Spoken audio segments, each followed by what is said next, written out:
Okay, so very good evening to all the participants. I think we have to start with section 26 today, है ना? 26 से start करना ना? Yes, sir. We had covered up to section 25. Now section 26. Section 26 क्या बोलता है? And what is the background of this section 26? काजल किरण राय जी बताइए. What is the background of this section? So, section 26 is talking about the PUFE transactions mainly. Hmm. So, RP has to file PUFE transactions if हाँ. नहीं, क्या बोलता है transactions, section and it is 26? आप सभी section को बताइए section 26 है क्या? What is the logic behind this section 26? mainly if the promoter has done पहले तो एक any. बार पढ़ लीजिए इसको, एज इट इज पढ़ दीजिए. सेक्शन 26 क्या बोलता है?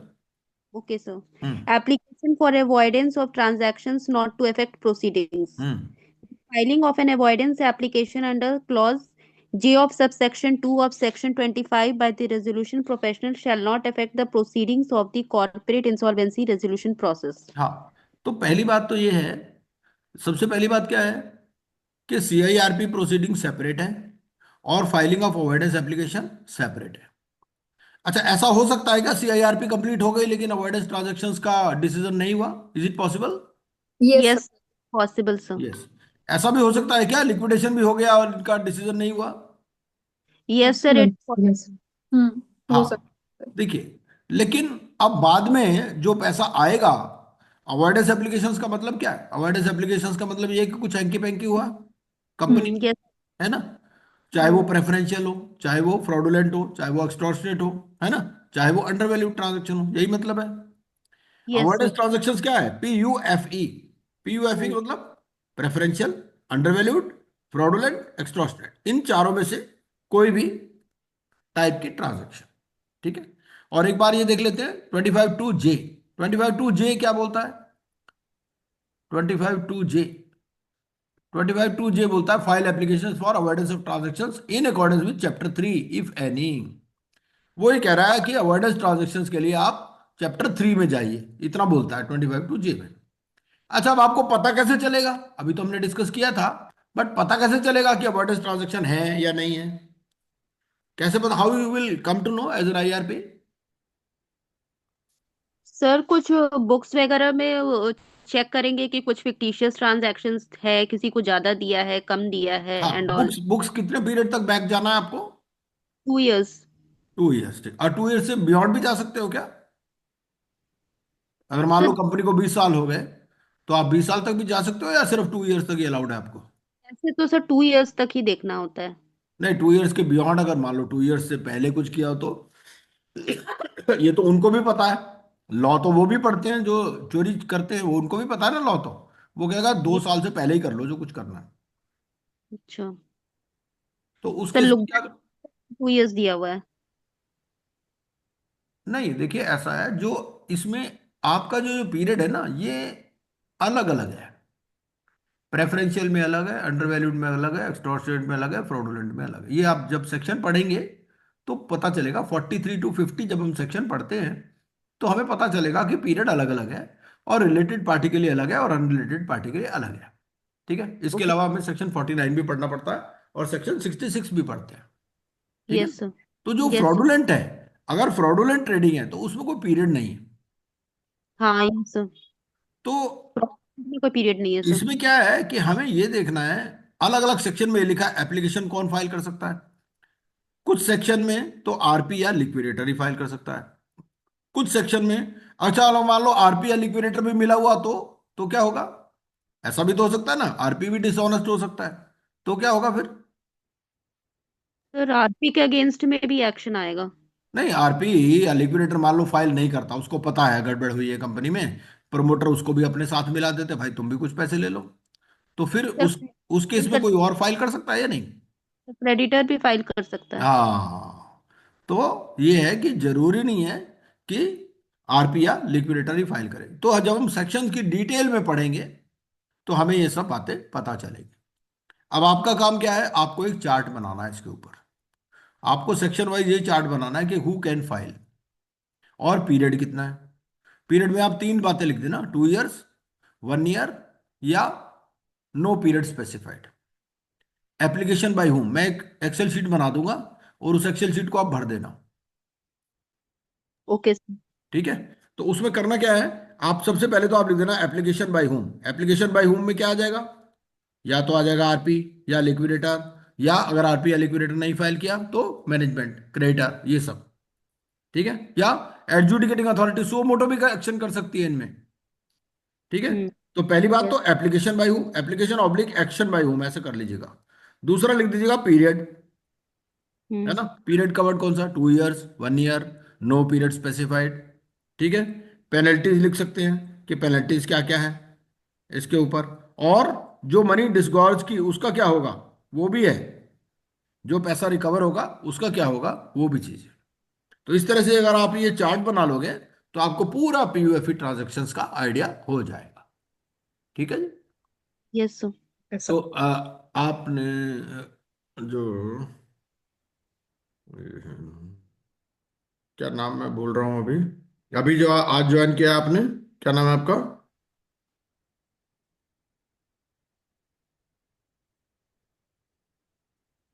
I think न्यू जो नाम है वो हाँ हाँ श्रुति है। हाँ हाँ, श्रुति। प्रीत है। हाँ श्रुति, श्रुति हाँ। नाम है। हाँ तो श्रुति जी आपने भी पढ़ा हुआ ना, तो आप भी एक चार्ट अटेम्प्ट कीजिएगा, है ना। हाँ जी सर। हाँ कि इस तरह से एप्लीकेशन या एक्शन बाय हूँ, पीरियड कितना है, पेनल्टीज क्या है, और जो अमाउंट डिस्गॉर्ज होगा उसका क्या होगा। ठीक है। Yes, ताकि sir. सेक्शन 26 का हमें बेसिक पता चल जाए। और फोरेंसिक ऑडिटर के बारे में भी स्टडी कीजिए कि फोरेंसिक ऑडिटर कौन अपॉइंट कर सकता है। ये भी बात, सब बातें लिखी हुई हैं कोड में, डायरेक्टली इनडायरेक्टली, है ना। वो कई बार क्या होता है, फोरेंसिक ऑडिटर नहीं लिखता, वो कई बार ट्रांजैक्शन ऑडिट लिखता है, कई बार प्रोफेशनल लिखता है, तो प्रोफेशनल में भी कवर्ड है ये, है ना। Now 27, section 27 talks of replacement of resolution professional by committee of creditors. तो पहले तो क्या हो गया, एक तो है हमारा सेक्शन 22। सेक्शन 22 क्या बोलता है कि जो फर्स्ट मीटिंग है या सब्सिक्वेंट मीटिंग्स में आप आईआरपी को या तो आरपी प्रमोट करोगे, एलिवेट करोगे, या फिर आईआरपी को रिप्लेस कर दोगे। ठीक है। आपने पहले तो आईआरपी को आरपी प्रमोट कर दिया, एलिवेट कर दिया, 4 मीटिंग्स के बाद आपको लगा ये तो बेकार है ना, तो आप रिप्लेस किसी भी टाइम इसको कर सकते हो। Replacement of resolution professional by committee of creditors. अब आप पूछोगे जी क्या उसको भी कुछ अधिकार है, क्या he has the opportunity of being heard, तो वो तो है ही नेचुरली, लेकिन अगर कमेटी डिसाइड कर लेती है तो एडजुडिकेटिंग अथॉरिटी नॉर्मली रिप्लेस कर देते हैं, है ना। तो वेयर एट एनी टाइम, और फिर प्रोफेशनल की भी ग्रेस इसी में होती है कि अगर अगर बोल रहे हैं if they are not willing to keep you as RP, तो आपको भी हट जाना चाहिए। Where at any time during the CIRP process, the Committee of Creditors is of the opinion that a resolution professional appointed under Section 22 is required to be replaced. It may replace him with another resolution professional in the manner provided under this section. The Committee of Creditors may at a meeting. अब आप एक एक word पर ध्यान दीजिएगा। कई जगह लिखा है eight a meeting. Eight a meeting का मतलब क्या है कि दे हैव टू मीट, और कई जगह एट ए मीटिंग नहीं लिखा होता। अगर मीटिंग करना जरूरी नहीं है तो क्या होता है, मीटिंग बाई सर्कुलेशन भी हो सकती है। समझ रहे हो आप, आपने ईमेल पर ही कॉन्सेंट ले ली, लेकिन इन चीजों के लिए आपको you have to sit at a place either virtually और फिजिकली। एट ए मीटिंग का ये मतलब है। ठीक है। द कमिटी ऑफ क्रेडिटर्स में at a meeting by a vote, और जो क्वेश्चन सेट करने वाला वो इसके ऊपर भी क्वेश्चन सेट कर सकता है। जैसे कंपनी एक्ट में भी हमने पढ़ा है ना। आप तो सीएस है मेरे ख्याल से, श्रुति जी। हाँ जी सर, हाँ तो, उसमें है। तो ये मीटिंग बाय सर्कुलेशन क्या होता है बताइए सबको। So sir basically meeting by circulation वो होता है कि हम मतलब नॉर्मली बोर्ड मीटिंग जो है वो कॉल नहीं कर पाते हैं due to unavailability of director, तो जो भी कुछ आइटम्स होते हैं वो हम सर्कुलेशन के थ्रू जो है वो पास करा लेते हैं। बट हाँ। देयर आर सर्टेन आइटम, कुछ आइटम्स हैं जो सेक्शन 179(3) में स्पेसिफिकली मेंशन है, हम्म। उसके लिए हमें मीटिंग ही कॉल करनी होती है, वो सर्कुलेशन के थ्रू हम नहीं कर सकते हैं। हाँ यही तो मतलब, ये एग्जैक्टली यही मतलब यहाँ पर है। एट ए मीटिंग जब लिखा है तो हम्म। मीटिंग मतलब मीटिंग ही करनी है आपको, right by sir. Vote of 66% of the voting shares reserve. अच्छा अब 66 लिख दिया। अब 66 में अब आप ये देखिए कि जैसे मान लीजिए टोटल डेट आपका 100 करोड़ का है। ठीक है। अब 100 करोड़ में से 50 करोड़ के ही जो वर्थ क्रेडिटर्स है वो आए मीटिंग में, भाई जरूरी तो नहीं ना सारे आए।